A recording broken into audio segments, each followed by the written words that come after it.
the African Union, as well as civil society partners and partners from within the UN system, where we will be meeting to discuss and unpack the Pact for the future and its implications for Africa. Allow me to introduce myself. I am Jean-Paul Adam. I'm the Director for Policy Monitoring and Advocacy at the United Nations Office of the Special Advisor on Africa. And I'm also a former member of the government of Seychelles. And so I remember fondly past experiences at the UNGA. And I know how difficult it is for all delegations to be able to be everywhere all at once.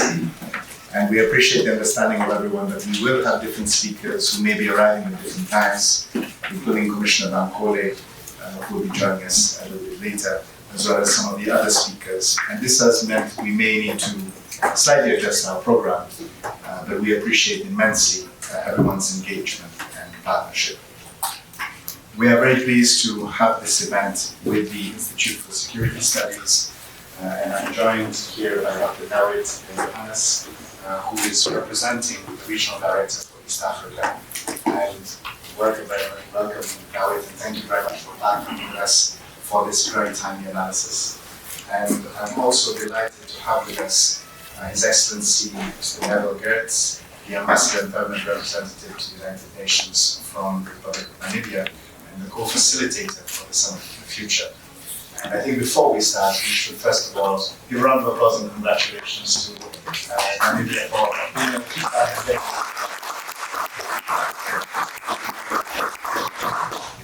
Thank you very much, Ambassador. We really appreciate your leadership, and thank you for making the time to be with us. I also need to present the apologies of the Under-Secretary General, Christina Duarte, who very much wanted to be with us, but has also been called away due to matters beyond her control. So I will start with some very brief opening remarks on her behalf, after which I will invite Dr. David Johannes to share some remarks on behalf of ISS, and then we will have the reflections from His Excellency Ambassador Neville Gertz, who will share with us some of the perspectives for the adoption of the Pact for the future. And then we will have a presentation from my colleague, Juliette Waswa-Mugampwa, on the synergies between Agenda 2063 and the Pact for the future, before then having our panel discussion, which will feature the speakers that are listed, including the African Union Commissioner and other thought leaders in this space. And this will be moderated by Dr. Andrews and Samoa. Thank you very much, Andy, for also being with us. So I will start with these brief remarks on behalf of the Secretary General. Your Excellencies, partners, and friends, I would like, first of all, on behalf of the United Nations family, to convey our appreciation for the able leadership and stewardship provided by Namibia in the process to produce the Pact for the future. Undoubtedly, this Pact may not tick all of the boxes in terms of what African countries want. But in this era of significant geopolitical tensions, the agreement has brought about the Pact, the agreement that has brought about the Pact for the future should not be underestimated. We need a new form of multilateralism built around people-centered development. We are aiming for global transformation, and this transformation will succeed or fail depending on how well we can unlock the opportunity for Africa. Our Under-Secretary General has often said, the Africa we want is the Africa the world needs. The ambition of the Pact is closely aligned with the ambition of Agenda 2063. And as we reflect on its key provisions, we must also seek to implement the tools that will allow us to deliver results for African citizens. Allow me to touch on some of these issues, both in terms of their opportunities and the challenges. Firstly, looking ahead also to the fourth Forum on Financing for Development, which will take place in 2025, we know that the international financing architecture requires a complete revamp to address the needs of African countries. Predictability of financing remains one of the key challenges. And predictability of financing cannot be achieved by dependence on donors. It will be achieved by unlocking domestic resource mobilization. This must go beyond the narrative of just additional taxation. This does not mean that additional taxes might not be necessary, but we need to be thinking about mobilizing resources in all of its senses. This means a meaningful effort to tackle illicit financial flows, and this is an effort that is required both in the global south and in the global north. The elimination of harmful subsidies, improving efficiency of revenue mobilization, including through the use of digital tools, and also improved natural resource governance. All of these are key parts of strengthening Africa's ability to deliver predictable financing for its own needs. But we are also in a very difficult international financial system. We need improved mobilization of capital by multilateral development banks and the effectiveness of their deployment in the countries that are most vulnerable. We need to tackle a debt emergency. In 2023, African countries were spending double the amount on debt servicing than they were on budget allocations for healthcare. We need to close the SDG gap, and this means also focusing on the development multipliers, among which energy and food systems in particular are building blocks for resilience and economic growth.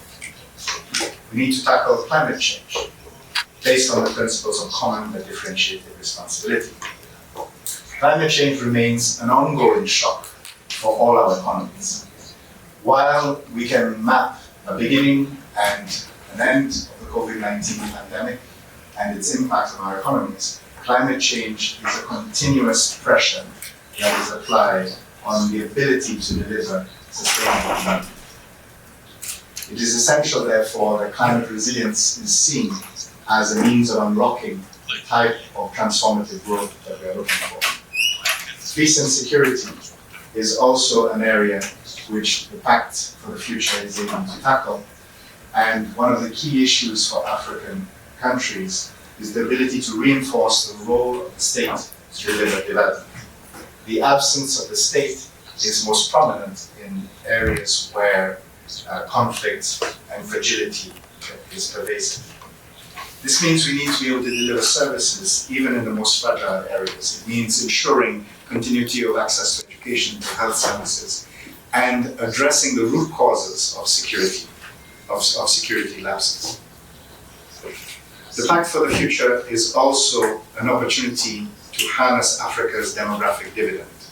Africa's youth bulge will be critical to deliver on the Pact for the Future, and with the right deployment of skills and capacities, allied with access to appropriate resources and technologies, we can deliver an African development surge. We look forward to working with all those present here today, the African Union and all of its bodies, all of our civil society partners, all academia and think tanks. We all need to be looking together and unpacking in a critical fashion the Pact for the Future and underlining and recognizing the tools that are needed to turn the ambition into reality. As I stated at the start, the Pact may not be addressing all of what we would have wanted. Certainly within the UN system, we would have wanted to see a much more determined reference to the specific financing that would allow us to deliver this. But as with many United Nations processes, quite often the ambition is one of the biggest steps towards actually achieving the goal. And to that end, I really congratulate all African countries, not only for the diligence with which they have followed the process, but how they have held to account the highest standards of development and ensuring that we are truly aiming for this people-centered development, which is key to achieving the Sustainable Development Goals and Agenda 2063. Thank you very much. I would now like to invite Dr. David Johannes, who will be giving some remarks on behalf of the Institute for Security Studies. Dr. David. Thank you very much. Thank you very much, Mr. Jean-Paul, dear Ambassador Neville Getze, Ambassador and permanent representative of the Republic of Namibia. Here, Mr. Jean-Paul Adam, Director, Policy Monitoring and Advocacy, United Nations Office of the Special Advisor of Africa, representative of member states of the UN and the AU dignitaries, distinguished speakers and participants. On behalf of Dr. Paul Simon Handy, Regional Director, East Africa and representative of the African Union for the Institute for Security Studies, I would like to welcome you to this seminar, which seeks to reflect on the implication of the Pact for the future for the African continent. This seminar follows the ISS sustained engagement in the preparations and broader aspirations behind the Summit of the Future, namely reinvigorating multilateralism and enhancing international cooperation. ISS has been engaging in efforts to generate a broad range of views and perspectives on the development of the new agenda for peace. And as one of the few African organizations that provided written submissions to the new agenda for peace, our analysis contributed to creating greater awareness of the new agenda for peace and amplifying African perspectives ahead of the negotiations on the Pact for the future. ISS has conducted a series of consultations to raise greater awareness of the new agenda for peace, inform discussions on critical aspects of the zero draft of the Pact and successive ones, and ultimately shape Africa's preparation for the Summit of the Future. These engagements include several workshops and seminars organized in cooperation with our partners, including the United Nations Office to the African Union, the New York University Center on International Cooperation, and with members of the AU network of think tanks for peace, the Net for Peace. In collaboration with UN OSAA, our partner for today's seminar, we also convened a gathering of the diplomatic community in Addis Ababa to expand the discussion beyond the New York-based audience. These engagements stimulated discussions on critical aspects of the zero draft of the Pact, amplified African perspectives on the negotiations, and provided member states with forward-looking ideas for their consideration during the intergovernmental negotiations of the Summit for the Future, especially on the peace and security chapter of the Pact. With the recently concluded Summit of the Future and the adoption of the Pact, we've come to a full cycle, but one that also marks the beginning of another more important milestone, namely translating the commitments of the Pact for the future into concrete actions. So the real work lies ahead with implementing the Pact and ensuring it's indeed a compact for Africa's development, peace and stability. In light of this seminar aims to offer an opportunity for reflection on some of the Pact's critical outcomes, exploring their implication for the continent's peace and security, governance, socio-economic development, and uplifting Africa's standing in the global arena. It will also explore how Africa can leverage the Pact's outcome and decisions to address its multifaceted challenges. So we have distinguished speakers who will share their perspectives on key outcomes of the summit, the repercussion for peace and security on the continent especially. Once again, the Institute for Security Studies would like to sincerely thank the UN OSAA for partnering with us on this important seminar, and we look forward to continue collaboration in the future. Thank you very much.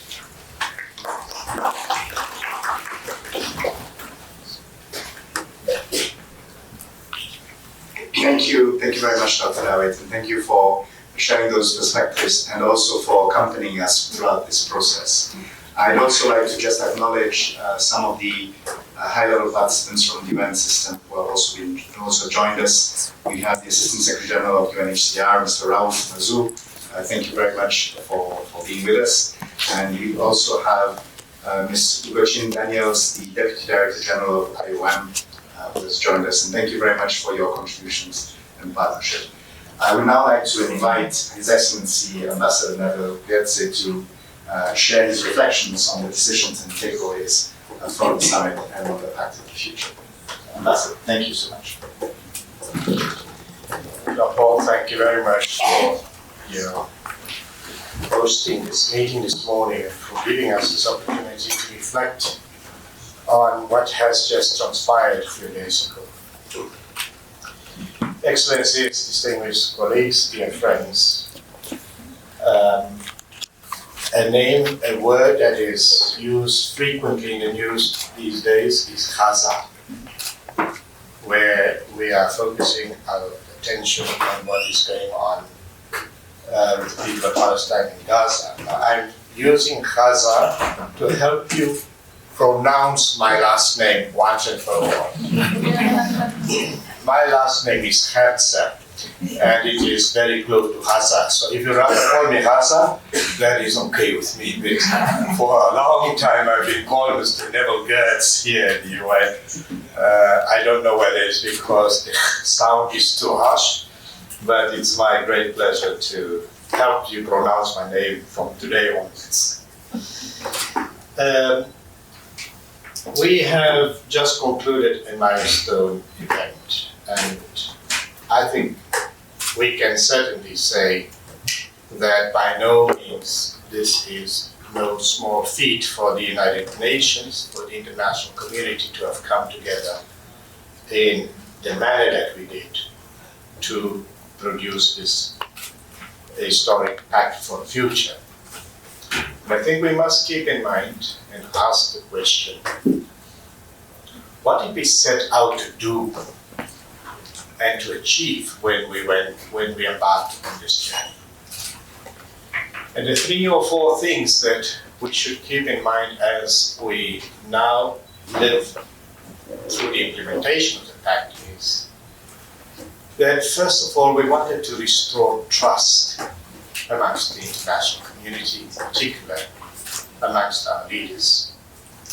Secondly, we set out to strengthen multilateralism. We wanted to bring our nations together closer to form a more harmonious unit that could share the Earth's resources and its potential and its opportunities on a more equal basis and with shared interest and concern. But perhaps the most important one was we wanted to turbocharge the implementation of the SDGs.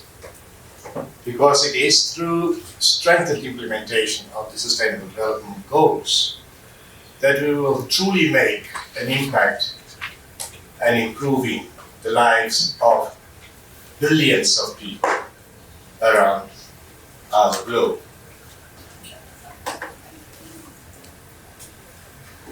Certainly, the Pact for the Future aimed to address the reforms needed for institutions and for the sustainability of our habitat and development for present and future generations.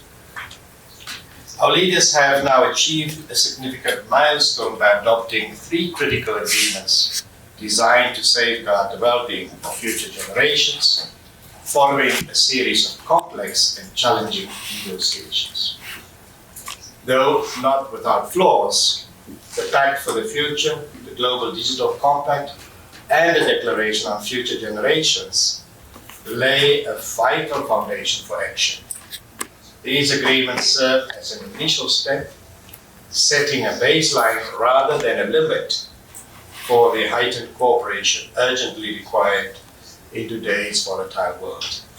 And I'd like to pause here and extend from the bottom of my heart my greatest gratitude to all delegations for the incredible support that I have enjoyed together with my co-facilitator, Ambassador Angelinditz of Germany, as we journeyed for the past close to 2 years to reach the point of adopting the Pact. There were in-depth discussions throughout. There were transparency, maybe even too much transparency in the process, that made our discussions and deliberations more complicated. I might be remembered after this process as somebody who's brought in some African wisdom into the process, where I sometimes had to dig in to get inspiration from our ancestors. And there we have been taught that too much discussion will lead to quarrel.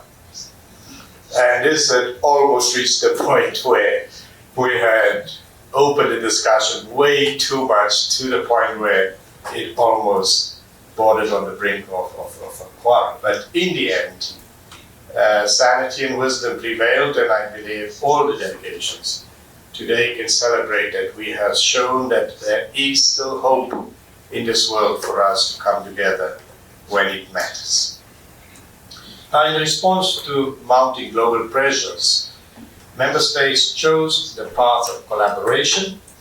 The successful conclusion of these three landmark agreements after intense and difficult discussions underscores the commitment of the majority of the UN member states to find common ground despite ongoing conflict, polarization, and distrust.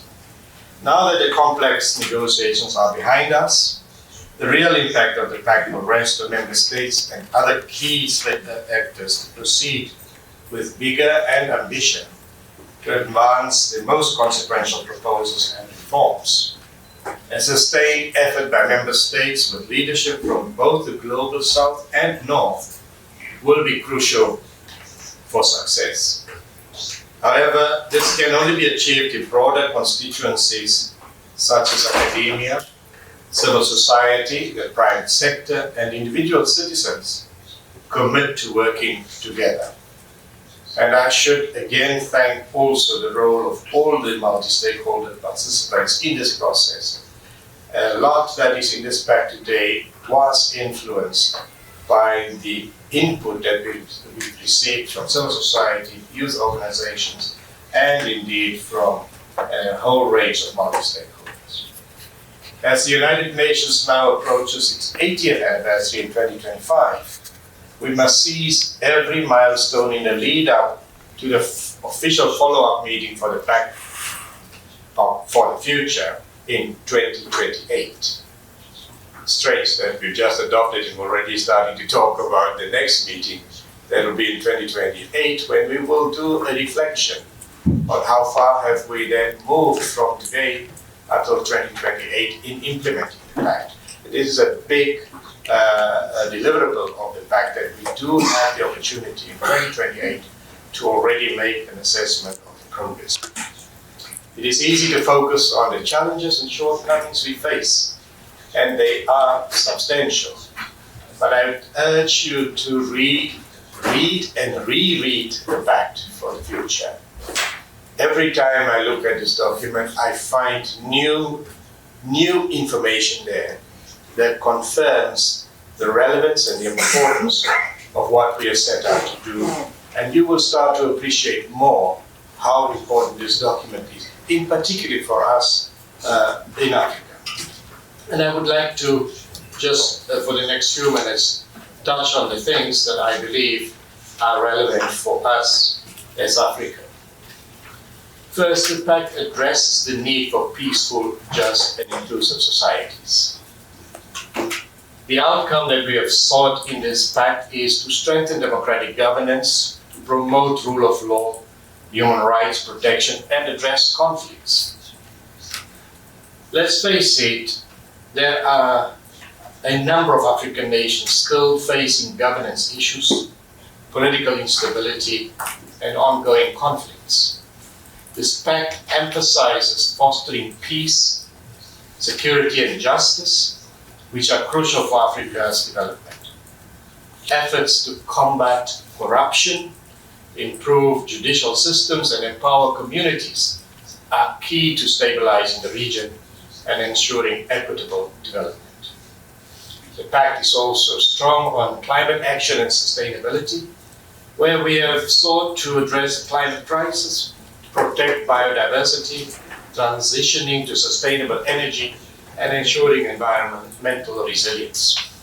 Here too, Africa is disproportionately affected by climate change, despite contributing the least to global emissions. Droughts, floods, and desertification threaten livelihoods, particularly in rural areas.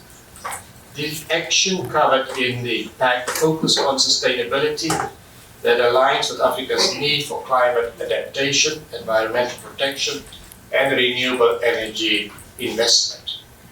In terms of delivering on inclusive and sustainable economic growth, the Pact sought to promote inclusive growth, creating decent jobs, reducing inequality, and ensuring social protection systems.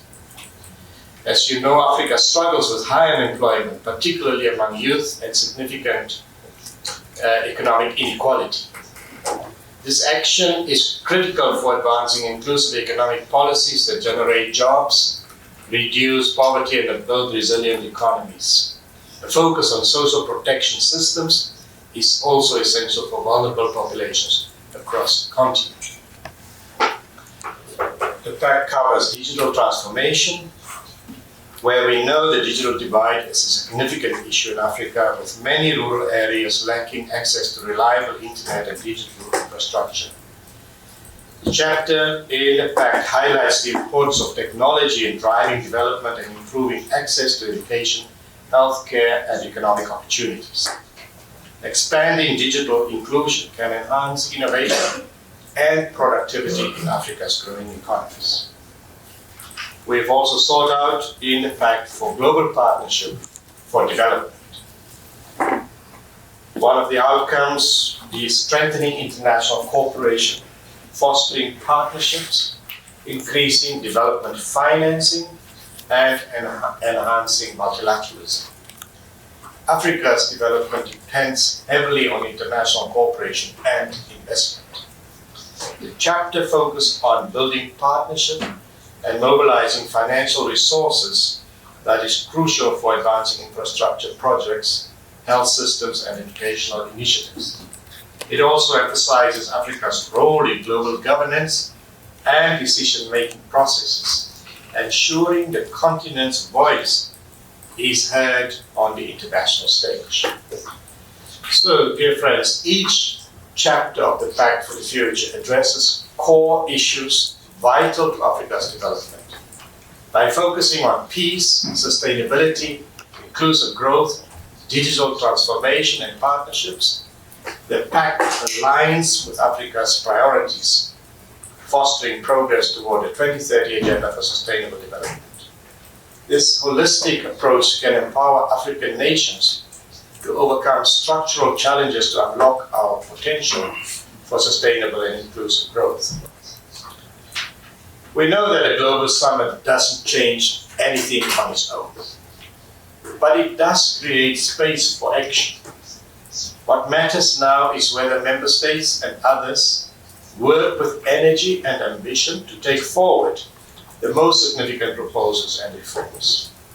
A sustained member state coalition with leadership from both South and North will be essential to delivery, but will only succeed if wider constituencies, such as academia, civil society, business, citizens, put their shoulder to the wheel as well.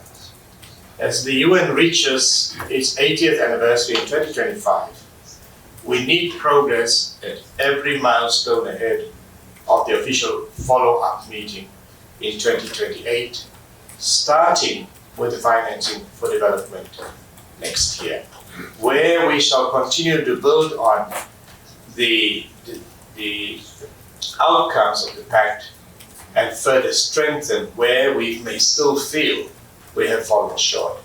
The road has just begun to lead us to a more prosperous future, I think.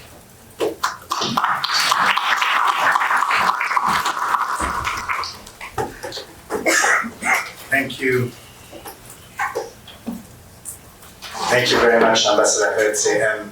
Also, I will do my best to improve on the pronunciation. But I think your linkage with Gaza is a very useful tool and reminds us also of what the Pact is for.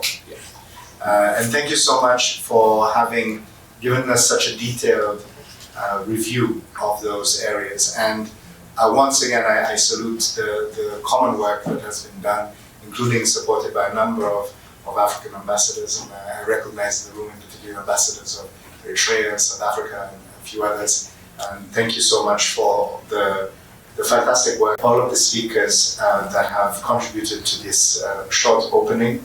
And we will now proceed to the next part of the discussion, starting with a presentation from my colleague Juliette, followed by the panel moderated by Andy, and we will invite the next set of panelists to come up. But I will thank Dawit and Ambassador Herzig, and we will proceed now with the presentation from Juliette, followed by the panel.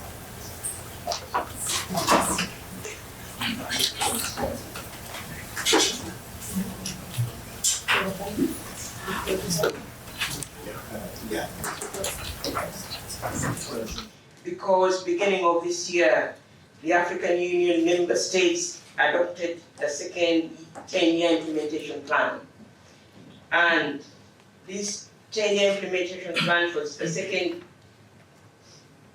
plan is very, very specific and very strategic, that it has a few moonshots that were identified as the pathways enable us to achieve a set of ambitions within each of the decades ahead of us. As an office in OSAA, we realized as the process was going on that utilizing the AI where we are today, we had to come up with a comparative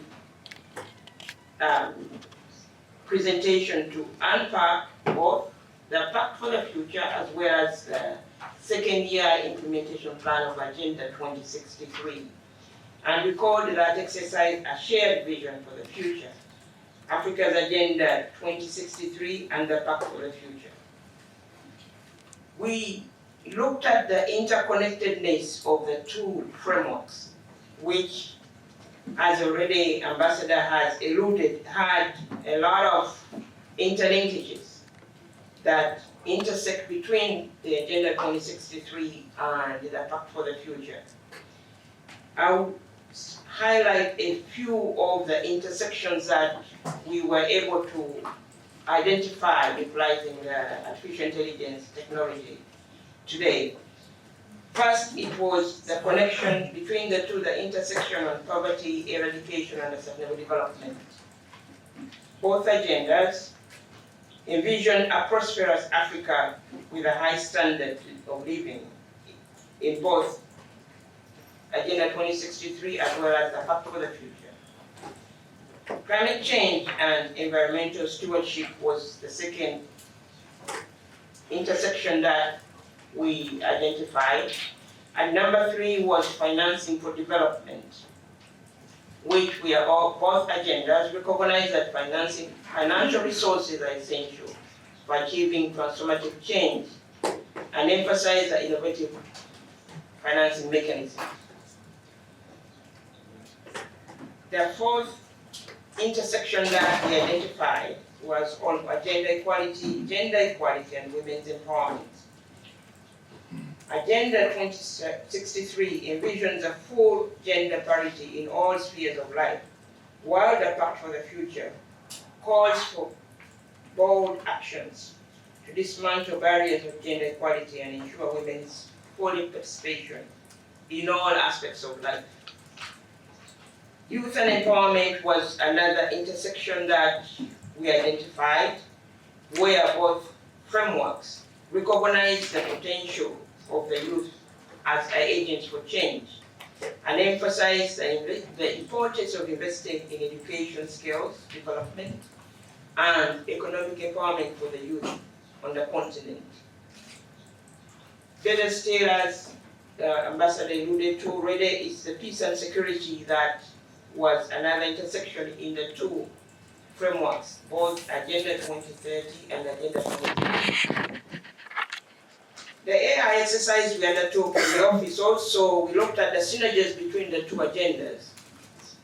At the heart of Agenda 2063 and the Pact for the Future lies the common commitment to sustainable development, economic empowerment, and climate action.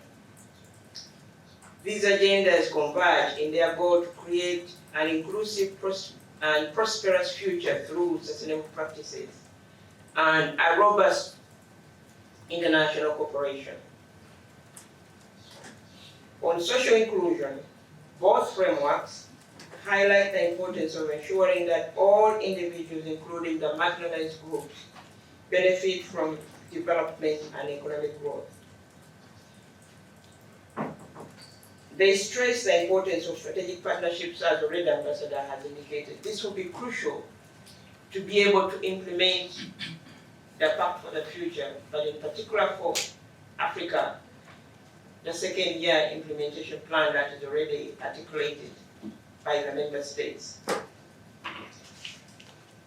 Better still, just to go to the conclusion, is to ensure that the African member states and development partners prioritize integrating the Agenda 2063 with the global objectives outlined in the Pact for the Future. The international community must recognize the mutual benefit of supporting these initiatives as they are key to fostering the stable and prosperous global future. The convergence of the two agendas, 2030, 2063 and 2030 plus the Pact for the Future, they offer a beacon of hope for collaborative international efforts that we all aspire for. By committing to a unified approach, we can strengthen both agendas and address the pressing challenges that we all face. I will conclude by going back to the comment that, or the intervention from Jean-Paul, where for us as OSAA, we are endeavoring to change the mindset, the narrative for the continent.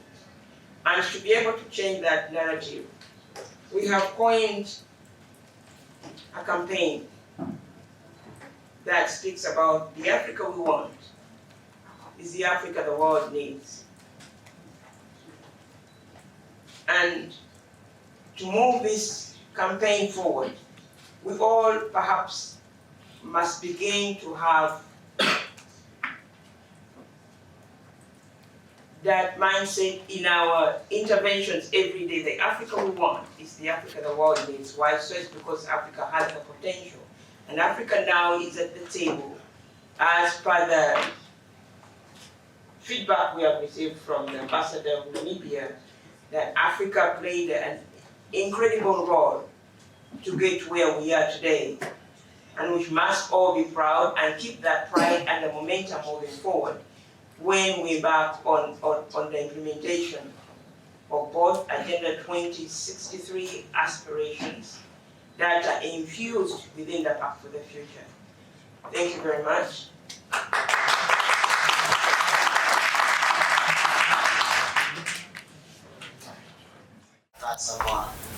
Head of African Peace and Security Governance at the Institute for Security Studies.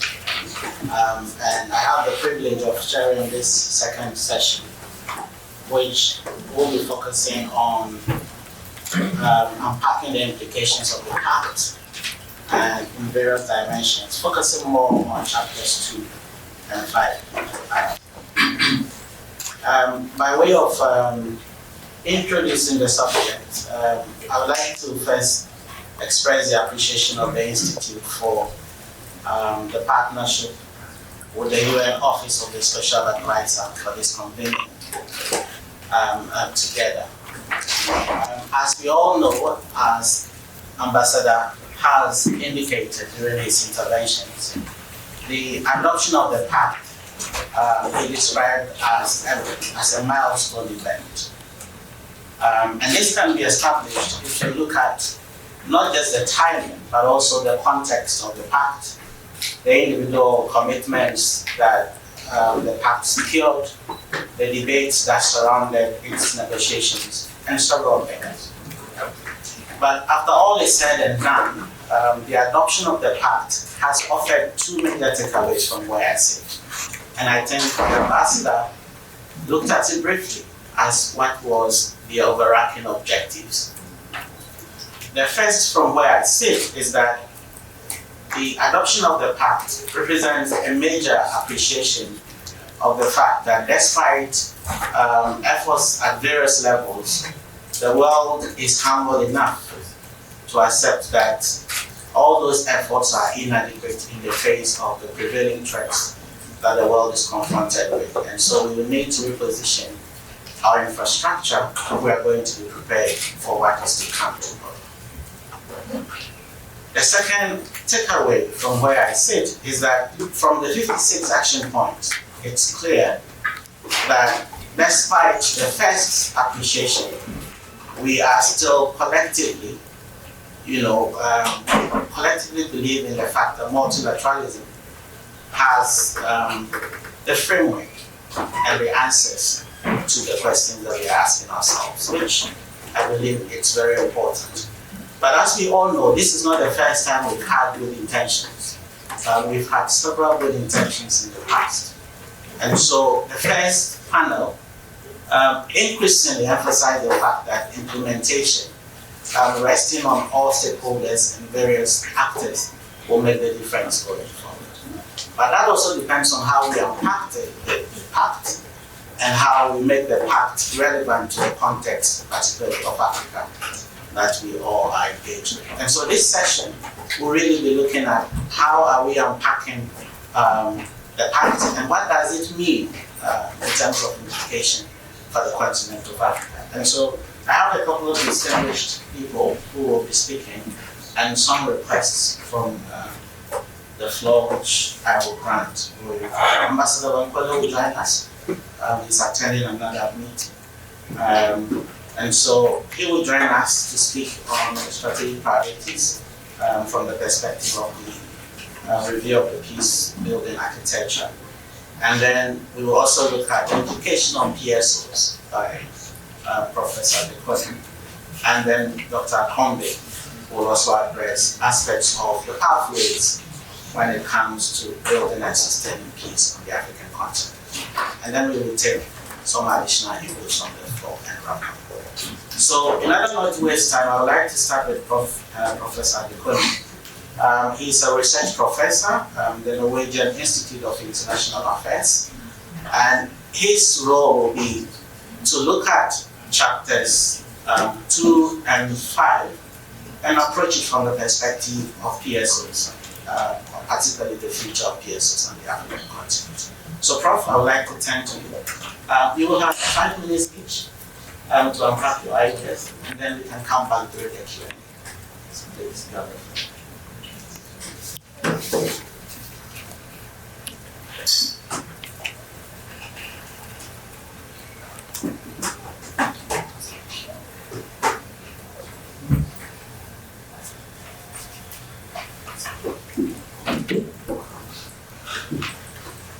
Thank you very much, Andrews. Good day, everyone.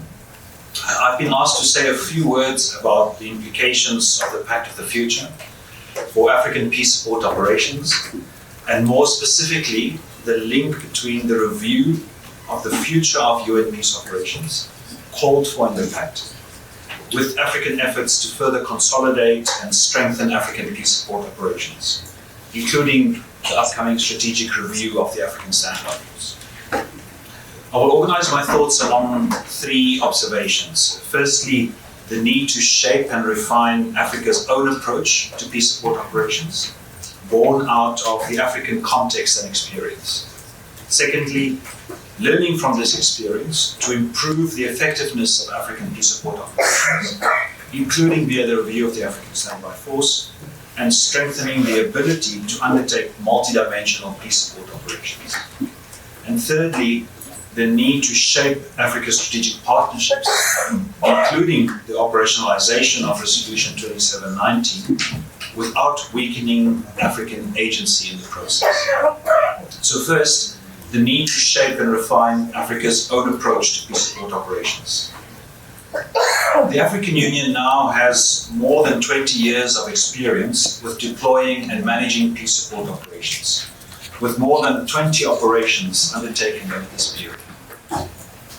In addition to AU-led peace operations, there has also been several operations undertaken by regional economic communities like SADC and the East African Community, and other regional bodies such as the G5 Sahel and the Lake Chad Basin Commission. Based on these experiences, the African Union has developed its own peace support operations doctrine, and one is now able to identify an African approach to peace support operations that differ in important ways from the United Nations peacekeeping. The Pact of the Future echoes the recommendations made in the new Agenda for Peace for the United Nations to undertake a comprehensive review of the future of all forms of UN peace operations. Such a review will have to consider, amongst others, the relationship between UN peace operations and African peace support operations, and make recommendations to the UN regarding how it should manage the relationship from a UN perspective. I would recommend that the African Union, in light of the strategic partnership with the United Nations, and especially developments such as Resolution 2719, prepares for this review of UN peace operations by undertaking its own strategic assessment of the future of AU-led and African peace support operations, so that it can develop a common African position on the strategic objectives for developing African peace support operation capabilities that can inform Africa's relationship with the United Nations and other partners. The second topic I wanted to raise is learning from our African peace support operation experience to improve the effectiveness of our peace support operations. We know from our own experiences in Somalia, Mali, the Central African Republic, Sudan, Lake Chad, Eastern DRC, and more recently Northern Mozambique, that there can be no military solutions to these conflicts. All conflicts, including those where international terrorist groups are active, have at their root local, national, and regional dimensions that need to be resolved politically. A military-only approach leads to a stabilization dilemma. The more successful we stabilize a given situation militarily, the less incentive there is for local and national political elites to invest in the political processes needed to arrive at a long-term political solution. Our African experience tells us that we need to avoid becoming trapped in this type of stabilization dilemma. If we do not have the capacity to influence the drivers and causes of conflicts, if we only focus on the symptoms, then we are trapped in a situation where we have no exit strategy. To avoid this stabilization dilemma, we need to make the political resolution of conflicts the core task of any AU-led peace support operation. And that also means that we need to develop the capacities to undertake whole-of-system interventions that integrate the political, socio-economic, rule of law, security, and other dimensions. This does not mean that all these dimensions need to be part of a large multidimensional peace support operation, but rather the AU needs to develop the ability to mobilize and employ all these capacities through a whole of African Union system approach. The regional stabilization strategy in Lake Chad is an excellent example of an African-led approach that employs such a multi-pillar and comprehensive approach to addressing conflict. The strategic review of the African Standby Force will also have to pay serious attention to the gap between the design of the standby system and the reality of how the African Union, regional economic communities, and other bodies have actually deployed peace support operations over the last 20 years.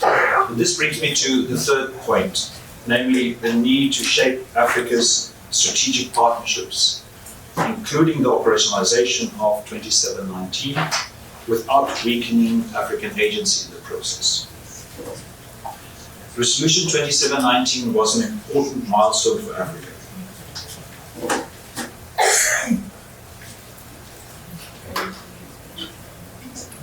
It means that despite the fact that we have achieved this milestone,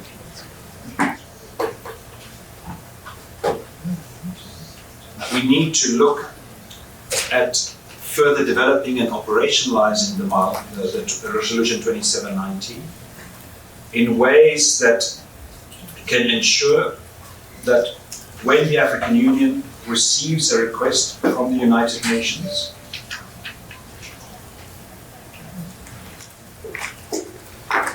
that the AU only accepts such requests when there's a shared understanding of the drivers and causes of the conflict and a shared political strategy for achieving the mandate of the mission, as well as adequate resources and systems in place to co-manage such an operation. This includes that an African member of the UN Security Council is the pen holder or an equal co-pen holder to the relevant council resolutions.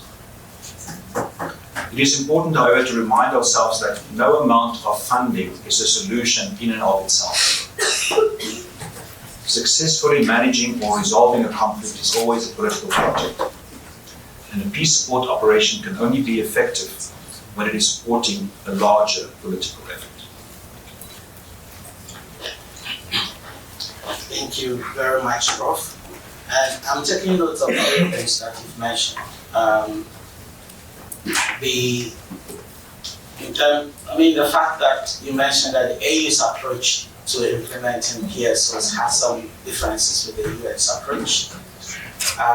And three key things: the need for the AU to embark on its own review of the peacekeeping approach. The need to learn from Africa's experience, taking into consideration militarism and how problematic that can be to stabilization. Avoiding that particular dilemma, making a political resolution very central and prime to the response going forward, and then the review of the ASF, taking into consideration both the design and how that needs to fit the experiences we've had so far, taking that into consideration. But most importantly, going forward, how to shape Africa's strategic partnership without breaking Africa's approach and will to engage on these very important matters. I hope I captured it correctly. But that shapes precisely the kind of conversation we need to have on the PSO side, triggered by the provisions of the Pact. I'd like to then turn to Dr. Roslyn Akombe, Chief Peace Building Strategy and Partnerships in the Peace Building Support Office Department, DPPA. And just looking at the importance of peace building and the need to sustain peace on the continent. What pathways should we be looking at if we are going to first do well in peace building and then sustain it? Because those are two different conversations altogether when it comes to that. So, Doc, I would like to give you 5 minutes, depending on how you go. Thank you. Thank you. Thank you very much. Thank you very much, my brother. Daktari, as we call you in Addis, it's always a pleasure for me to come back home, because this is where I started my career as an international field. So always great to be here and appreciate the training that the African Union offered me, and all the other mistakes that I do, you now know who to blame.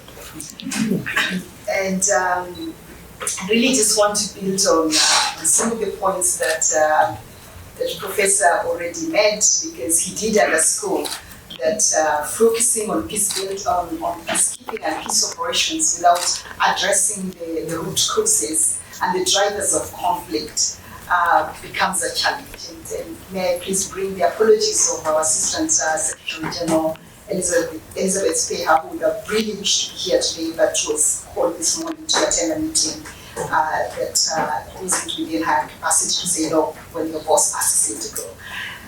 So I bring really her apologies and acknowledge my senior colleagues that I see at the back, who work very closely with IOM and UNHCR, doing a fantastic job representing those who need those voices who are forced to move from their homes. So again, look forward to hearing your contributions.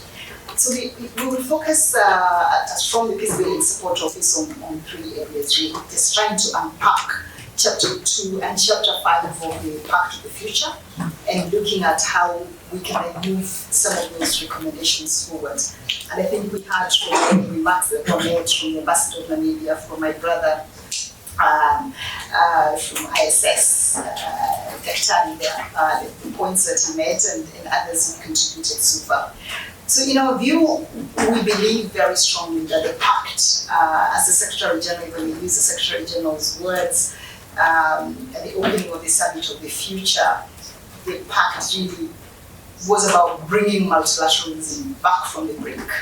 And we know that multilateralism has been under threat for a long time. So just the fact of having the Pact there on its own has been instrumental. And we're very pleased that it gives a very high profile to dialogue, to diplomacy, to prevention, to peace building, and to sustaining peace, but also links it to the sustainable development goals. So the 3 things that we would like to focus on that are in the Pact for us that we can also move forward with, especially in the context of the upcoming peace building architecture review. 1, the paradigm shift in prevention and peace building. And we were quite pleased that despite the very difficult discussions that member states had, they still maintained a very strong reference in the Pact of the Future on the importance of prevention, the importance of coming up with peace building strategies.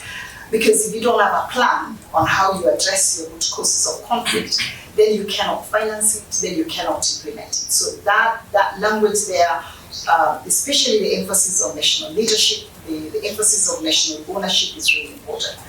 For us, that paradigm shift allows us to then, as a UN system, as UN entities, to work with member states on ensuring that we have a whole of society approach to prevention and peace building, and that we are able to bring all these different voices in, develop very strong national strategies and approaches that of course center women, that center young people, given the fact that 1.8 billion of our population is really young people, but also ensuring that we are not leaving behind groups that are marginalized. So one big takeaway for us that we hope to build more as we work with member states on the peace building architecture review will be on this paradigm shift on peace building and prevention, looking specifically at national ownership, looking at national leadership on that. The second for us is that you can have a good plan, but if you don't have funding, it just becomes a plan.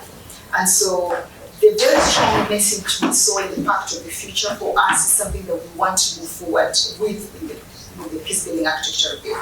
And this is around financing and funding for peace building. We're very appreciative really of what the member states have done so far, and again under the leadership of the African group last year, when we got approval by the General Assembly to access contributions to the Peace Building Fund. As the Ambassador of Cameroon and Ambassador of South Africa and others who have been very key in pushing and ensuring that those funds are available. Because 70% of the funds from the Peace Building Fund go to African countries. And so we hope that the language that is in the Pact of the Future is one that we can continue building on and ensure that we increase, at least get to the target that the Secretary General had put forward of 100 million of assessed contributions. But picking on what we had from Jean-Paul at the beginning when we were starting, that we can rely on voluntary funding, on other funds, but it's also how do we ensure that we have resource mobilization, domestic resource mobilization that allows us to fund those strategies that we have put forward. And lastly for us is really on how we can strengthen the Peace Building Commission to play a key role, both on mobilizing funds, but also in supporting and accompanying member states on the implementation of their peace building and prevention strategies. So we do hope that the language that is in the Pact that really talks about enhancing the role of the Commission as a platform for building and sustaining peace, looking at the greater use of the Commission for some of these strategies, and also as a forum that brings together international financial institutions, civil society and others to mobilize funds. So we do look forward and call really on the African group and other member states to play a key role, to play an active role in ensuring that the upcoming peace building architecture review moves forward these three issues and many others that are in the Pact of the Future, because you've all been very key in previous reviews of the peace building architecture, and we hope that you can seize this moment once again with a strong African common position on what you want to see in this new architecture that we will be looking at next year. Look forward to engaging and really grateful for this opportunity to represent the Department of Political and Peace Building Affairs. Thanks. Thank you very much, Doc. And so, three things. The paradigm shift in peace building and being central to addressing the issues, particularly the question of national ownership and leadership, right? Is something you emphasized. Then the issues of financing, and particularly of interest is the push to increase the envelope as part of the strategy to be able to take forward a lot of the issues that should be emerging from the pact.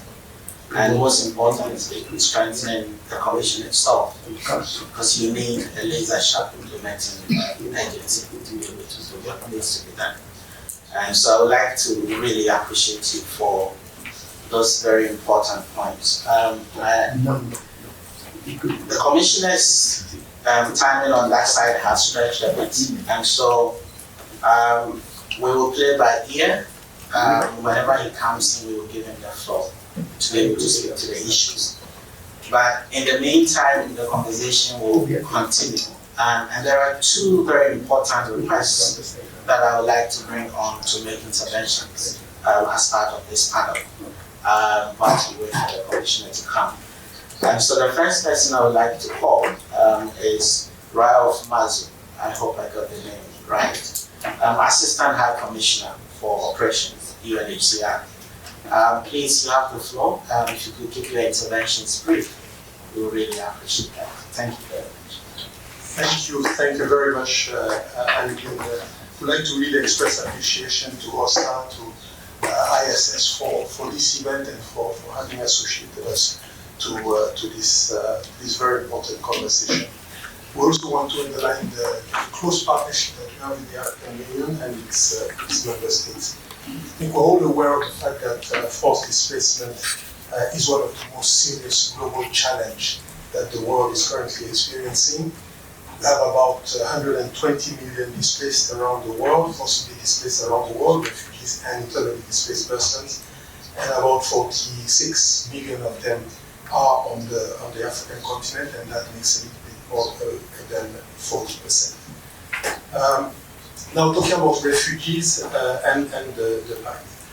In the Pact, and allow me to read specifically what is mentioned in the Pact, member states committed to address the root causes of forced and protracted displacement, including the mass displacement of populations, and implement and facilitate access to durable solutions for internally displaced persons, refugees, and stateless persons, including through equitable international burden and responsibility sharing, and support host communities and with full respect for the principle of non-refoulement. And that is, in reading that and in making reference to that, I have to also acknowledge the very important role that the African group played in having this inserted in the Pact. This instruments and the previous instruments that have been developed, whether it is the Agenda 2063 that was mentioned earlier, or the Global Compact on refugees, or the two conventions, because the African continent is the continent which has advanced the most when it comes to dealing with internal displacement and refugees. All these instruments are allowing us to make sure that refugees are well protected. One important point that I would also like to raise, it has been raised earlier, it's the fact that prevention is the most important thing.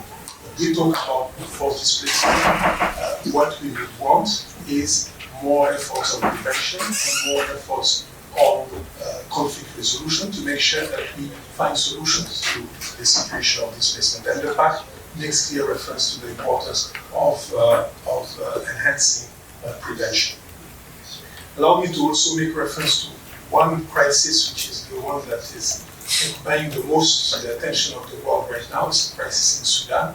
This is the largest displacement crisis that the world is experiencing, and it is having very serious consequences and impact on the entire region. The Pact also speaks of solution and promoting inclusion. What we are observing is the fact that the humanitarian assistance that we've all been focusing on when providing assistance to refugees is a start, but not an end in itself. What we need to focus on is to ensure that as fast as possible, those who find themselves in a situation of displacement can fend for themselves and can become self-reliant until they can go back to their places of origin. And I'm very pleased to see that the element of sustainability, turbocharging the SDG that is referred to is exactly in the same line. And as an organization, we're also, with development actors, focusing much more than before on bringing development actors to helping find solutions to displacement. My conclusion would be to say that the Pact provides us with an opportunity to innovate on prevention and conflict resolution, to innovate on how refugees are provided with protection and assistance in a more dignified way, away from the dependency syndrome that is so often created by humanitarian assistance. Africa is a pioneer when it comes to refugee protection, is a pioneer when it comes to IDP protection. It's important that Africa becomes also a pioneer when it comes to leading sustainable approaches to this post-displacement. Thank you. Thank you very much. The organizers for convening this event. I also appreciate all of the presentations by previous speakers. And I am also especially pleased for IOM to have this opportunity to speak, because the Pact for the Future presents significant opportunities, obviously, for Africa, particularly in enhancing the resilience of communities against the impact of climate change and fostering sustainable development. And speaking specifically, in the first chapter of the Pact on Sustainable Development, it calls on member states, all of the countries represented here, to maximize the positive contribution of migrants to sustainable development of the countries of origin, transit, destination, and host countries, to strengthen international partnerships and regional global cooperation for safe, orderly, and regular migration, to comprehensively address drivers of irregular migration and ensure the safety, dignity, and human rights of all migrants, regardless of their migration status. There are equally similar texts and references in the Declaration on Future Generations. And so the Pact, as well as the SDG Summit Declaration, anchor the positive contributions of migration in sustainable development. We see that key to securing Africa's future lies in preparing its growing youth population, as 60% of the total population of the continent, to face the development challenges. And we see a new dynamic phenomenon in migration characterized by shifting patterns and emerging trends. Less than 1% of the region's population leaves the continent, a figure significantly below the global average for intercontinental migration. And we know that African countries are countries of origin, of transit, and destination. This is often overlooked in the political discussions on migration, but offers huge potential for the continent. And at the global level, we see that high-income countries are rapidly aging. So for example, 130 million additional workers will be needed in the European Union by 2050 to maintain their socioeconomic growth. And so effective migration policies are essential to match migrants with destination societies.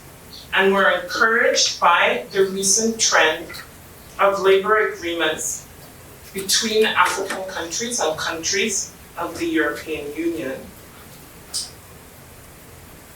And we know that the match can be improved by providing alternatives such as better labor market opportunities and coping mechanisms for those considering cross-border migration, especially irregular pathways. So while migration is a positive contribution to sustainable development on the continent, and there's significant potential to be achieved, it's also important to speak about forced migration and the consequences of conflict and violence.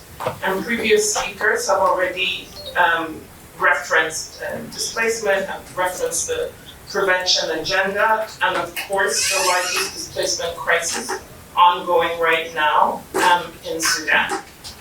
And the prevalence of armed conflict on the continent has posed many challenges. And in our partnerships with local communities, we see the critical importance of local conflict resolution and community stabilization. And IOM will continue to partner with member states through our data platforms, our community engagement, our support to local and national authorities to address and prevent violence and conflict, to prevent displacement.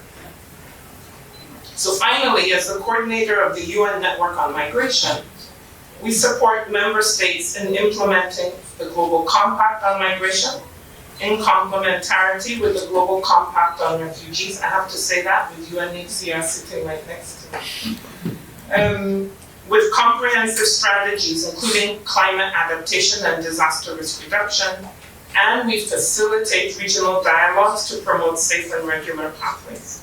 So from October 8 to 10 in Addis, we will host the regional review of the Global Compact of Migration in Africa, where the 54 member states will share their best practices on regular migration pathways and migrant protection. And as the 2025 chair of the champion agencies, IOM will support AU member state-led initiatives to address internal displacement and implement the Kampala Convention, engaging international finance institutions and aligning solutions with national development priorities and Agenda 2030.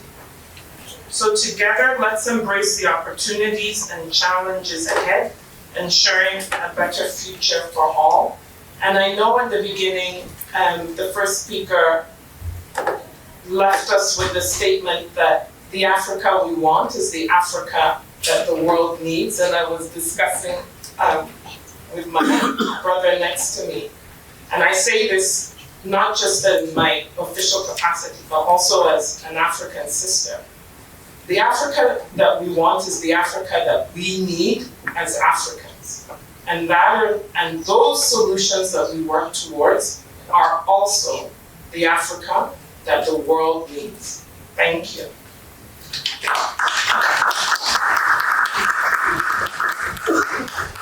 Thank you very much. The Africa we want is certainly the Africa the world needs. I'm told Commissioner should be here ETA about 10 minutes, but we will move ahead to open the floor for discussions. Please permit me anytime he comes in for us to use the floor for his interventions. So The floor is open. We can take a couple of questions. Any direction you want to take the debate, I think the floor is open.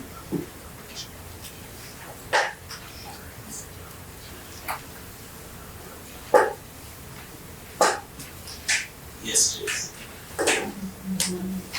Quick introduction and 30 seconds. Hi, my name is Christine Dikonge. I'm from Cameroon. I am the founder of the African Women Innovation Network, which is an organization focusing on African women and the youth. And today I'm very proud to listen to the Pact of the Future. And I guess my question is, as youth, what can we do to ensure that we can implement and execute some of the strategies that we're able to implement, and as a member of the civil society, what can I do as a takeaway to ensure that we implement that and we get the Africa we want, and also the Africa that the youth, because we are here and we are about to, take on the next chapter. So that's my question, and thank you so much. Thank you very much. Can I take additional submissions? Okay, and the hand behind the pillar. Okay, I think we will attempt to address that so that we can use that to break the ice. Speakers, the question is simple. What can the youth do? They are a major beneficiary of this pact. So what can they do? And particularly CSOs that are youth related, what should be their major takeaway they are going to be able to contribute?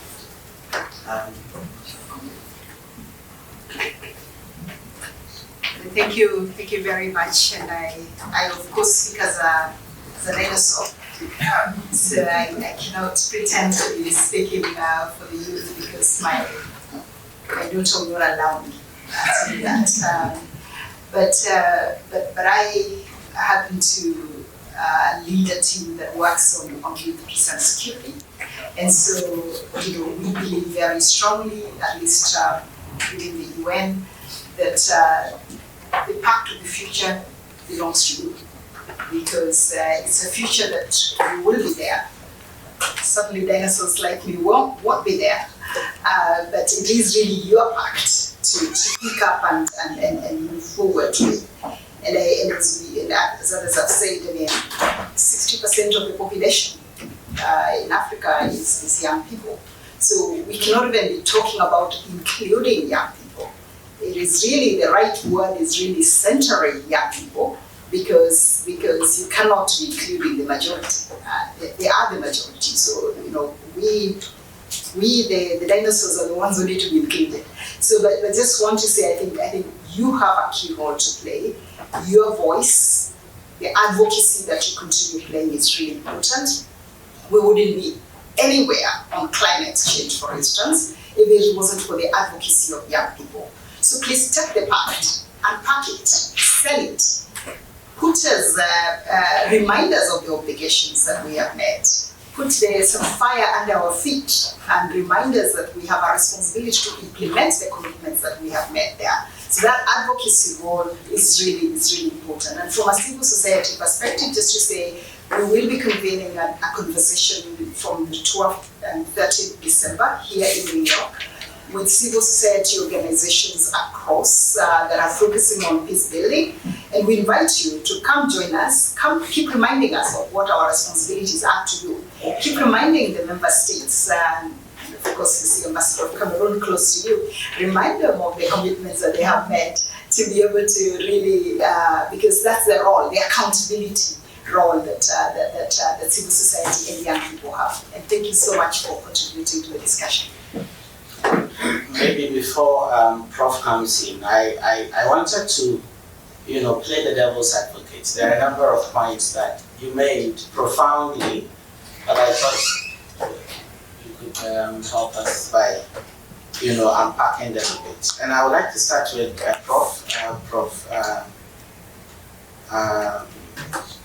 So you touched on the question of shaping Africa's strategic partnership without actually breaking Africa's approach and willingness to engage. I don't know if I got you right in that sense.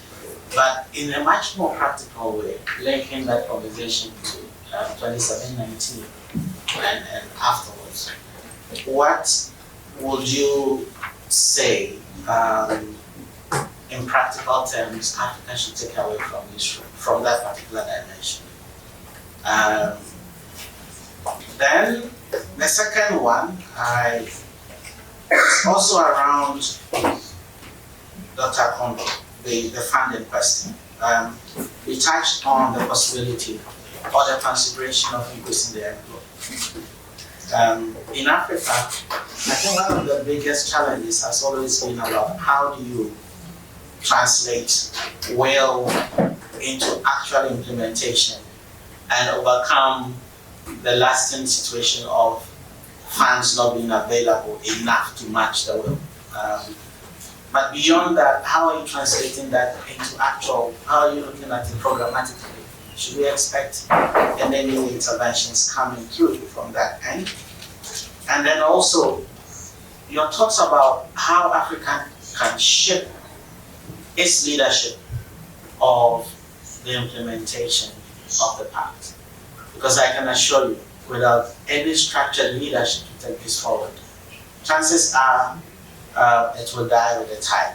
And so how do we shape that leadership? There's a request from Excellency, South Africa representative. Please, you have the floor. Thank you very much and good morning, dear colleagues. I think firstly I wish to express our appreciation to both OSAA and ISS for putting this side event together. And I just wish that there were more of us in the room, because I believe it's important that now that the Pact has been adopted, we need to come together and reflect on how do we move forward and what's our strategy for implementation. And I think so the points that both Prof and Dr. Kondo had mentioned are very valid on the Pact indeed does focus and lift focus on mediation, on other tools that are there in particular for peace building. And of course, the issues that you mentioned around peacekeeping approaches, our own strategy as a continent, implementation of 3719, all of that is very relevant and we must do. The question that I now have is, from your perspective, remember that civil society and at all levels, all tracks, have been so critical in getting us to the point of the future. The views that we got, that were infused to member states for us to be able to negotiate. For the continent, at least what we got, and we able to make sure that those issues are in effect. So, how do we now move together as member states, still together with civil society to make sure that we implement? What are your thoughts in terms of concretely how should we play it? Thank you. Thank you very much, Excellency. And I think I would like you to start with that one. How do we move forward concretely? And if that connects to the leadership question I asked, how should Africa structure the way forward when it comes to implementing the Pact? It's very important. I think very concrete. You may not have all the answers, but look into the crystal ball. Prof, I'd like to thank you. Thank you very much. On the question of engagement with civil society and youth, I think there's two avenues. The first, of course, is that we really need to build bridges. We need to build opportunities for engagement, such as the CSO dialogue that the Peace Building Support Office are arranging, so that there are all scales a focus on creating institutions, mechanisms, vehicles for engagement, for consultation, for for co-ownership and taking the journey together. At the same time, I think from the youth perspective, it's really important to mobilize, to organize, to take the space, not to wait for others to create the space, and to scale up through mobilization, through organization, the impact that the youth can have. And that also means creating opportunities for really focusing on substance and generating kind of inputs that can add value to the system by involving youth, so that it's not just representation, but that the representation and the participation actually makes a difference, forces the system to focus more on issues that are important for the youth. On the question, Andrew, that you asked more about African agency, in the context of peace support operations especially, and then the relationship with the United Nations.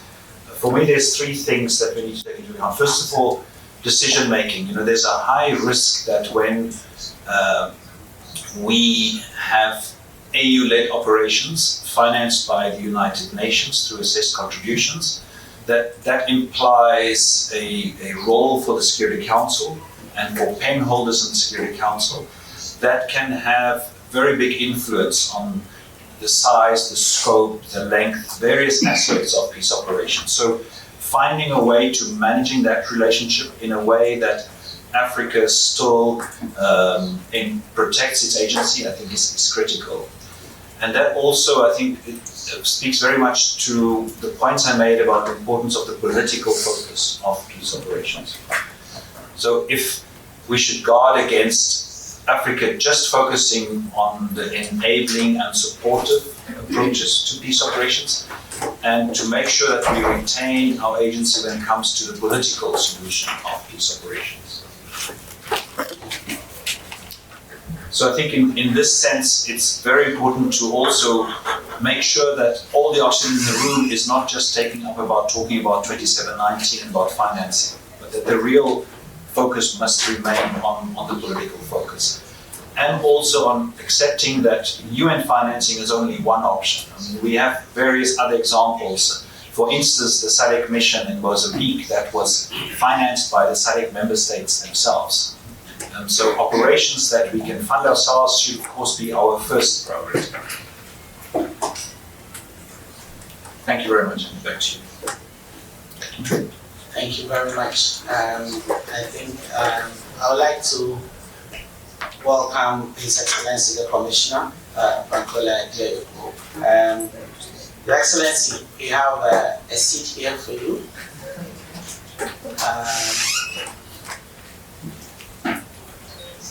And as I indicated,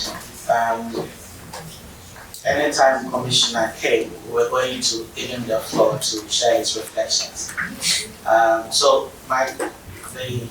as a hand, can I take yours quickly whilst Commissioner settles in, please? Thank you, and thank you for giving me the floor. My name is Matthew Samuel Victor. I'm from the Nigerian Mission. Maybe it's the right time to give me the floor now that my boss, the Commissioner, is here with us. I must join others to congratulate the organizers of this event and to say that we have high expectations of this event. Indeed, and I must be very brief, the Pact for the Future is the path for all countries and all regions of the world. And I think that the essence of our gathering here is to specifically unpack it and look at the implications of this pact, first for Africa, and perhaps if we must further look at that, to say what is the need for Africa? What can we get from it, and how do we go about ensuring that we get that? Maybe I'll end by saying I do hope that when we leave this hall, and anybody cross us and say you were in the path of the future implication, even behind, to know what is in this part for Africa, we'll be able to say indeed we are taking out 1, 2, 3 things that we can say are the concrete elements that Africa stands to gain from this particular pact. We are also saying that ABC is what we can do to ensure that Africa maximizes those gains, and perhaps is there going to be a time that we're going to reflect 1-2 years down the line whether we're on the right track. Thank you so much. Thank you very much. And I think that's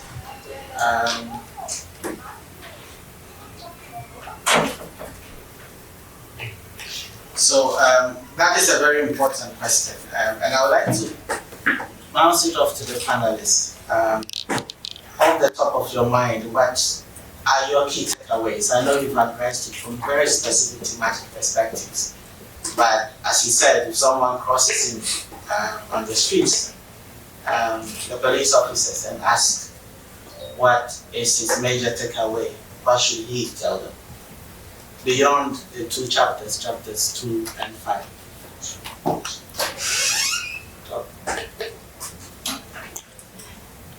So thank you. Maybe just to, before, of course, Commissioner will respond to the question from Nigeria, because he represents Africa. So when he comes, we cannot respond on anything related to Africa. But I wanted actually to address maybe quickly the question that the Ambassador of South Africa had asked. And I think repeat it more because I think Commissioner will again be in the best position to respond because the main question was really how do we move together on implementation of the Pact of the Future, which is very similar to what Nigeria had also raised. I think for us, we really see an opportunity in the peace building architecture review to move forward on some of these things. We've seen over time that whenever there is a strong common African position on anything, it moves further than when there isn't a very strong African position, common position. And so I'm hoping that from these conversations, Ambassador of South Africa was trying to respond to your question, that I'm hoping that from these conversations, the member states will find a way of developing a common African position on any of those areas, whether it's on strengthening of the Peace Building Commission for the Peace Building Architecture. What do you want to see in the Peace Building Commission? What is it that hasn't worked in the last 5 years, in the last 20 years of the Peace Building Commission, that you believe that you actually changed it now or strengthened it, it will be able to achieve the objectives that you have. And so, and how do you get voices also from civil society to keep pushing some of these things along the way? I know, for instance, that we are in discussions with ACORD for a possible discussion on again these elements in South Africa. I hope that can happen. That will be another opportunity where civil society working together with the African Union, ISS and others, OSAA, can really look at this and say, these are the 4 things we want to achieve from the peace building architecture.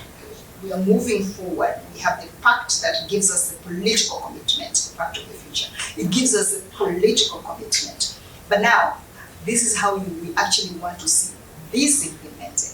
And there is an opportunity to do that because we still have about 6 months to be able to do that.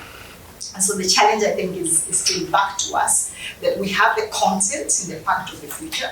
We know the areas, and I highlighted at least only 3 from chapter 2 and chapter 5. We can unpack these things and use both the diplomatic muscle that the African Union provides and the African Union provides, and the agency of civil society and the partners and the networks that they have to play that advocacy role, and of course the advocacy of the young people to move some of these ideas forward.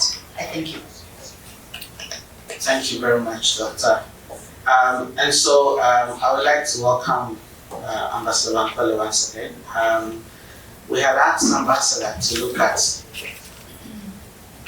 a bit more free-flowing, but from the perspective, if time permits, of the strategic priorities when it comes to the redefining Africa's leadership in peace building, particularly from that angle.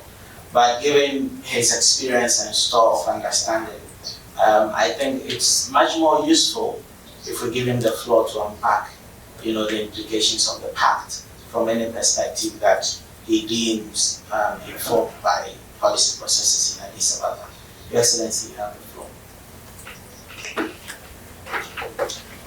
Thank you, Dr. Andrew and colleagues. Let me apologize for coming late. We were at a session ministerial on global counterterrorism forum, which is another challenge for the continent. But let me give you the broad perspectives, and then I will give you some highlights relating to specific peace-building efforts. In New York, we speak a lot about multilateralism, but on the streets of New York, they don't even know the SDGs, not to talk of the Pact. Right there on 2nd Avenue or 3rd Avenue, you can ask anyone. They will not understand, except those who have badges like us. So, our challenge is to ground our countries in the national development space. What do I mean? And to translate that into global support for national interests. In between, you have the space for regional and continental interface. That's the first fact I want to give so that you understand. I'm backing the path for the future. I'm not pessimistic. I'm an incurable optimist. But it's not going to change Sahel. It's not going to change the state of development tomorrow on our continent. But it has given us signposts. I think this is a fact. Pact for the Future, the Declaration on the Youth, and the Global Compact. They are landmark, historic, multilateral instruments to change our world. But the solution lies nationally. Today, the Gulf Arab states have made transformation possible. It's not because they were supported by the United Nations, or the SDGs, or the MDGs, or Agenda 2060. That is the leadership that we are speaking to. That is the transformation that is necessary. So being in New York at a multilateral forum will not solve our problems without us having the self-introspection to change our ways at home in our national space. In between all this, we have 6 years to the SDGs to be realized. Of course, 17 goals will not be achievable. At the same time, 39 years to go. I see many in this room are youth. And of course, I see the older generation as well. But the youth excite me because the path of the future is about youth. It is not, the future will not change dramatically in the next decade. But it may change if we keep pace with one fact, which is new technology. That is the path for the future for me. And the centerpiece of that new technology is what I call the powerhouse, youth. So with the youth being the powerhouse, with women being the engine for any society to thrive in terms of education, in terms of promotion, in terms of inclusion, empowerment, women are the brewers of societal growth, not just genetically, but also societal development. So given these two classes of people, there will be definite change in peace building. Now when it comes to peace building, the African Union is a pace setter. We have established the right working group. We have established a post-conflict reconstruction and development center in Cairo, which is a pink and blue tank. We have revised the policy dating back to 2016. And now we have 9 pillars with innovative focus areas, strategic focus areas, including child protection, including youth inclusion, and environmental sustainability. So when you look at peace building from the natural sense of inclusive national ownership, you must not forget that the African Union itself is a pace setter. But are we winning? Are we making that impact? Will the summit of the future, the pact of the future, make that change possible? I go back to my 2 streams. National spaces. As we speak, we are all craving for peace in Sudan, but the generals keep fighting. The worst humanitarian disaster on the continent as we speak. We have to address those challenges because without peace, we cannot even build the peace. Without a peace deal, we cannot make an impact. So certainly, conflict prevention comes into play. Certainly, early warning is essential, and the youth must be the drivers of any peace-building effort. As it's stated before, I'm sure before I came, the 2025 offers us a global opportunity for a peace-building architecture. But let me give you my perspectives about architecture. I believe if I was not in this business, I would have been an architect. So I love the architecture that we all speak to. But look at the architecture from a perspective of this building. Designed by an architect, built by an engineer, and then provided with content and furniture and carpet and electricity. That is what we are doing in the international system. We build, we design the peace building architecture, the African Union peace and security architecture. We design so many. In our case, we also have the African governance architecture. But what is missing are the knots, the lights, the furniture to make the plans a reality, to bring a plan to the table of implementation and a livable house or home. That is what we need with peace building. And civil society must be the dramatic changers, the game changers for peace building. We have not been able to use civil society much in our continent as much as we do, because civil society also has its problems, like any one of us. Intergovernmental, national, regional, continental, we all have our challenges. No one is doubting that. But the civil society itself must get ready. The focus on the political and civil rights, which I'm not doubting, they are very, very critical. Fundamental freedom, they are the heart of any development, of any people. But we neglect this fundamental generation of economic, social, and cultural rights. So the youth of today will have to take that up and demand their economic and social and cultural rights, as well, not forgetting the political. The political provides the superstructure, but the oil that will provide the engine to work consistently is economic and social. There's no need for me to have the best freedom, and I don't have food on my table.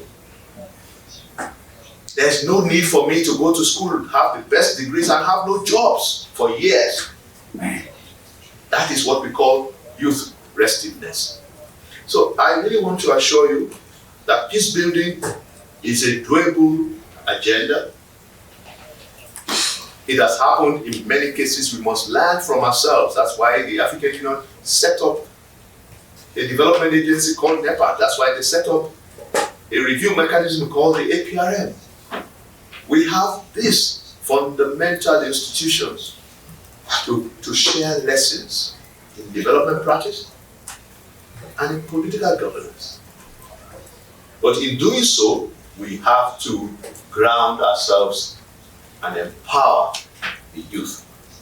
So the priorities must continue to be for peace building in the new compact that we all love to promote.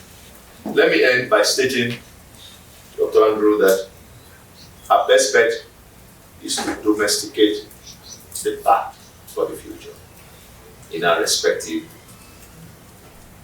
national spaces.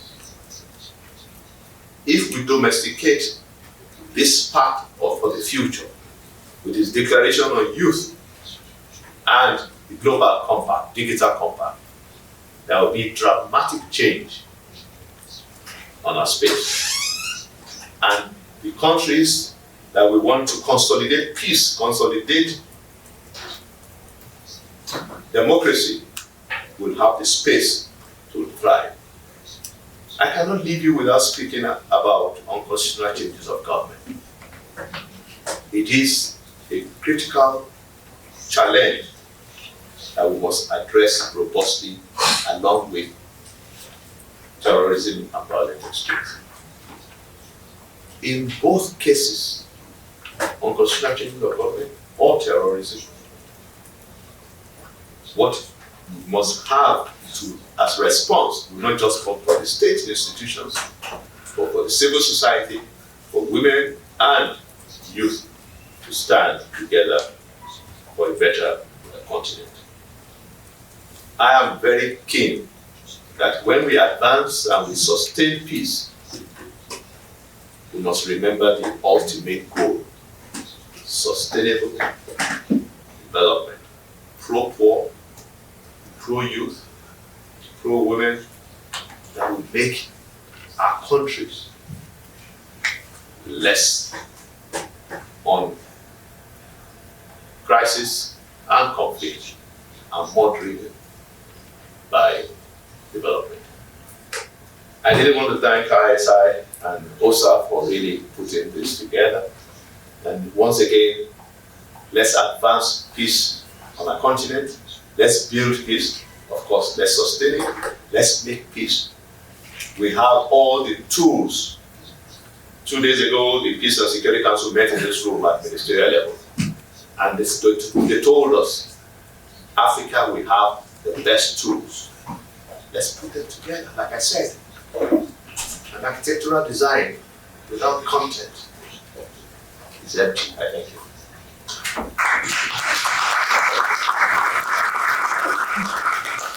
Thank you very much, Excellency. I think it's very clear, domesticating the pact, hinging it on national solutions, being driven by the youth and anchored on technology as the way forward. I don't know if I've captured your mind, the way succinctly.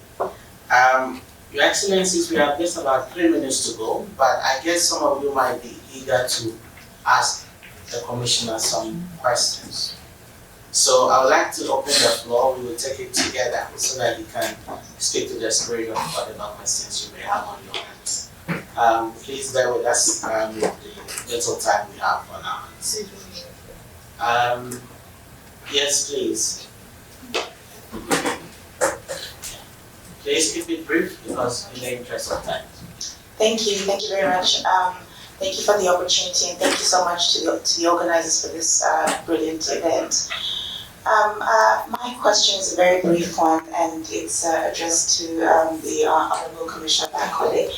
I just want to speak to, my name is Uyo Yonofai, and I'm from the United Nations Counterterrorism Committee's Executive Directorate.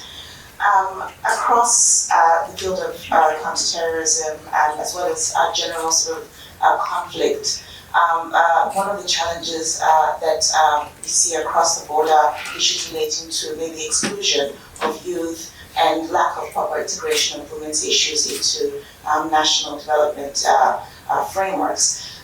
What would you say, from your experience, can be done practically to ensure that there is space for youth to be properly integrated into some of the day-to-day activities at the national level to ensure that their needs are addressed and their perspectives are brought to the fore? And the same goes for women, because very often, sometimes the issue is that there's not enough space for women's issues to be incorporated. So how do we practically bring this into the forefront? Thank you. Thank you very much. Please. Thank you. My name is Alone Abebe. I'm with UNHCR. Just a question to Commissioner. It was good to hear you also making the reference to the peace building architecture. One question I have for you is, what are the processes that are taking place, work that's being taken place to implement and operationalize the recent Security Council resolution on AU-led missions? There are some challenges, of course, being anticipated, but what are the key issues that you think, and what are the actual activities that are currently taking place to operationalize? Thank you very much. Any further questions? Yes, please. Thank you, Chair. My name is Makinda. I'm from Cameroon, and I'm representing the youth here, the African youth here in the diaspora. First of all, congratulations for putting this event together. And I really want to address my question to the Commissioner. He emphasizes on the importance of involving youth in the Security and Missions Convention. And my question to him is, just like my peer said earlier, what are the measures that are taken for making sure that the youth are properly trained to be involved? Because we know that even when we talk about youth, civil society involvement, there's an issue of finances, training, proper training to go on the field and educate people. How do we empower the youth in carrying that mission? Also, here in America, in New York, we've mentioned a couple years ago the gap between our African institutions like the AU and the African youth here in New York, for example, in the diaspora. There is not real collaboration. I'm still here today saying the same thing. How do we collaborate to address the youth issues here and even back home? Thank you. Thank you. Two more questions. Thank you very much. Please keep it brief, and then I'll turn to the director of the issue. Hi everyone, my name is Paul. I already introduced myself earlier. I'm Christine Tikonge. I'm Cameroonian as well, and I'm also the founder of the African Women and Youth Innovation Network. And our innovation network is really speaking about what Commissioner Benkole was speaking to, using women and youth and anchor with technology, because we're a group of technology. So my question is, it's not really a question, and it's really like a suggestion as being the only youth here. Some of the ideas that we can implement is next year, for the next UNGA, having more youth representative of even here, so we can actually collaborate amongst ourselves. And even to do that, as my colleague mentioned, we need funds. We were here, I think I saw him several times, but we're just a few of us, and a lot of people send us messages, tell us they also want to be here, and we need funds, and we're here, and we can organize the community, and we're here to help you out. So that's my statement. Thank you. Thank you very much. Sorry. Please. Thank you very much. My name is Taiwo. I'm from Nigeria, from the Nigerian Nation Independence Center. It's always a pleasure listening to Ambassador Bankole. I'll be very brief. He talks a lot about domesticating, which I think it's a very important issue, domesticating the summit of the future. I just have a question, or perhaps what I believe we should look forward to.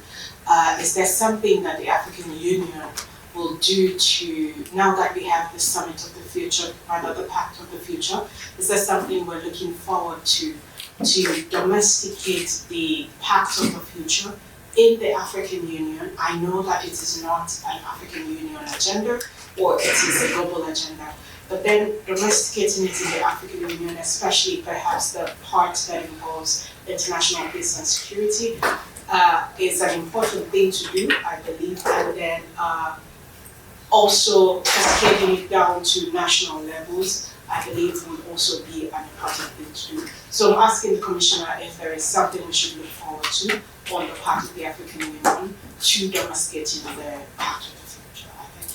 Thank you. Thank you very much. I think we will close the floor now. Commissioner, I think the last one is very interesting. How do we Africanize the agenda? It is not already. So the domestication, how do we cascade it from the national to regional and then continental? You have the floor. No, thank you for the comments, and I'm really impressed. I did not know there are many of our UN colleagues in the room as well. And so we really appreciate your insights. I will just take, it's all about the youth. And I think this is all what I wanted to elicit, the reaction I wanted to elicit, is to make sure that we see the youth as a center, the hub for delivery of this particular pact. But remember, it's not the first pact we've had. We've had the pact, the compact on migration. It's not working. That is why my punch is to push for the domestication of this pact. And I'll read you just one of the commitments made by the international community 3-4 days ago when Pact was adopted. Unfortunately, it was not unanimous. They had to go for a vote. But it is now a pact. Action 7. We will strengthen our efforts to build peaceful, just, and inclusive societies for sustainable development. And it goes on. Provide access to justice for all and build effective, accountable, inclusive institutions. It's weighty. It's not going to be achieved tomorrow. We will build peaceful, inclusive societies. That means the youth, the women that have been neglected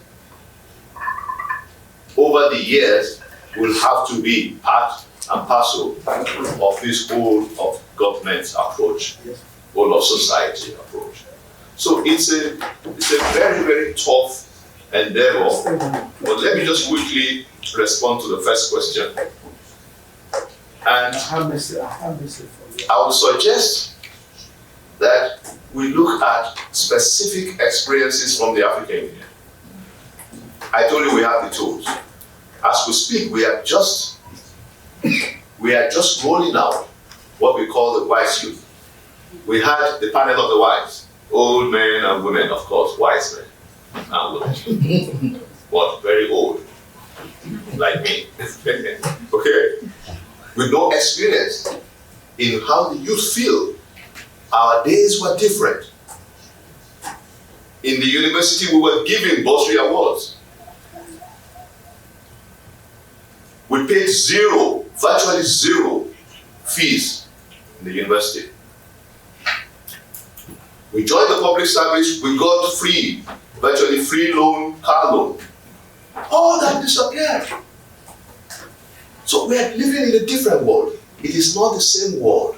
And we have to let the youth know they can also aspire to those benefits from government. So what did we do in the African Union? And how do we intensify? Our own experience is to create the necessary platforms and mechanisms for peace building, for peace enforcement, for peacekeeping, for education, for science and technology, for innovation, for creativity, for entrepreneurship. It must be driven by governments. That is why the domestication is critical. It will not be done by the UN. The total budget of the UN for peacekeeping, I believe, is about $200 million. That would not build peace. But we have to go into sovereign wealth funds, the experiences of Botswana, where there has been peace since independence in the early 1960s.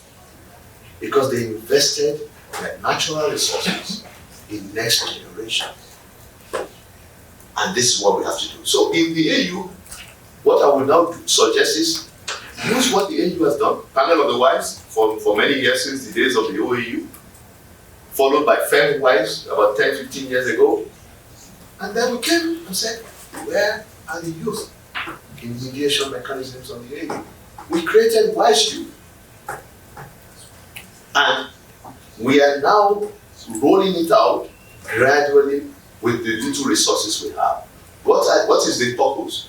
That the youth must learn from the masters, the panel of the wise when it comes to mediation. So when we go to Sudan, to Central African Republic, about mediation, we are now introducing the youth into our own processes. My colleagues can tell you categorically that as commissioner, I will not sign if I don't see the name of a youth in many of our engagements. We have to live by practice. What did we also do? We go to countries for election. We were in South Africa, Excellency, for the elections. We had a 50-member AU of election observers. Before, there would have been 90% men, male observers. We insisted, we changed the calculation by saying, when we go to South Africa, we said, oh, you must have more female representation in parliament. But we go as observers, and then we go with the same old practice. And then we said, out of that, from January 1st, 2025, the target of the African Union is 35% youth in everything we do. I can tell you for sure, by the 1st of January, we will not have achieved that. So what can we do? So we can do the same applicable to the national level, where member states can say, okay, 35% of our cabinet, 35% in parliament, affirmative action is the only way. And then the representation will trickle, because the youth, we have a youth peace and security factor. I will not mention the name of my colleague. And the master, the head of the unit was in his late 50s. And I said, well, this unit must be headed by a youth, because the youth know what it means. What I'm trying to say is that we have to preach all this. You know, at the international level, we speak about all this youth empowerment, women empowerment, but we go home, or we go back to our cocoons and do differently. So my idea is that let's keep the ball rolling, let's keep the focus. For the architecture, yes, peace building architecture, we are already considering a common African position before 2025. We already have our own architecture being built, but as I said, we are populating the architectural plans to make them more robust and more responsive. 2719 is a very important debate, but I can go on for another year and give you all the challenges. But what is necessary is that Africa is ready through the Peace Fund, $394 million as we speak. We are using only the interest to intervene in first, mediation and preventive diplomacy, institutional capacity, and peace support operations. But of course, it will not be enough, because we need the international community to support us. The African Union has been in Somalia for the past 17 years. We need to do more so that Somalia can be stable. It's huge, it's large. We do not know what to do when we want to speak to the diaspora. Who do we speak to? So we need more organization. And of course, after this session, you will see one of my colleagues so that we can continue to work with you in a very efficient manner. Okay.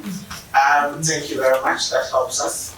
I think in wrapping up, this is the beginning of a conversation. it's difficult to have all the answers, but it's important to have questions in the beginning, because that's the only way we can unpack where we need to go.